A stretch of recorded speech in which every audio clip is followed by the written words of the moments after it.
C'est pour moi un immense privilège de m'adresser à vous, braves travailleurs, à l'occasion de la fête du travail du 1er mai 2022 et célébrer avec vous les valeurs du travail et de l'effort.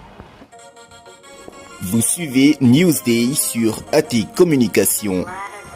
L'occasion des festivités du 1er mai constitue pour tout le corps social un instant privilégié d'échange en vue de faire le bilan des acquis passés et envisager l'avenir avec sérénité. Distingués invités, chères travailleuses, chers travailleurs, le dynamisme dont vous faites preuve chaque année à l'occasion de ces commémorations traduit la vitalité du corps social et je voudrais vous en féliciter. La situation des travailleurs constitue une préoccupation majeure pour le gouvernement. C'est pourquoi, depuis quelques années, le gouvernement, sous l'impulsion du président de la République, son Excellence Alassane Ouattara, fait de la relance économique et la promotion de l'emploi les grandes priorités de son programme de gouvernement. D'importantes ressources ont été engagées, notamment dans le secteur de l'eau, de l'électricité, des infrastructures, de la santé et de la salubrité, des chantiers d'envergure au nombre desquels un vaste programme de construction et de réhabilitation d'infrastructures sanitaires ont été engagés, notamment les CHR de San Pedro, d'Azopé et l'hôpital général de Méagui. C'est vrai, j'ai écouté tout à l'heure certains porte-parole des syndicats.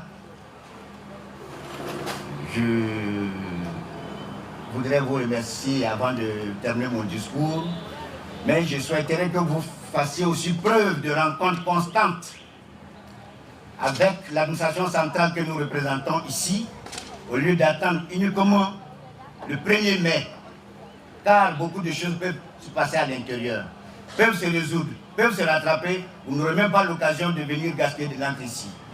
L'État ivoirien, conformément aux engagements pris devant vous, entend continuer sur sa lancée afin de permettre une bonne répartition des fruits de la croissance entre les fils et les filles de notre pays. Le contexte particulier du moment des conflits internationaux a conduit la cherté de la vie, mais notre capacité à organiser la résilience a permis de faire face à des défis majeurs auxquels nous avions été confrontés. C'est d'ailleurs dans ce sens que le président de la République, son Excellence Alassane Ouattara, a mis en place un gouvernement resserré de missions auxquelles il a assigné des objectifs précis, de manière à permettre le recul réel de la pauvreté par un accroissement substantiel des revenus des ménages. Oui, j'ai écouté le discours du sachet noir, mais retenons que quelques efforts sont faits, sinon sont en train d'être faits. Je retiens aussi que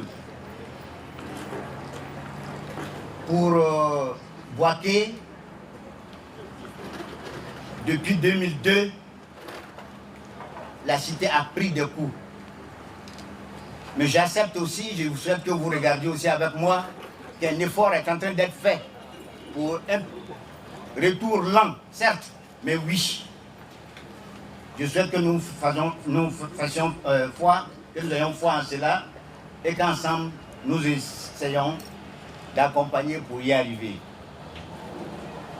Honorables invités, chères travailleuses et chers travailleurs, mesdames et messieurs, Le gouvernement est soucieux du bien-être des populations.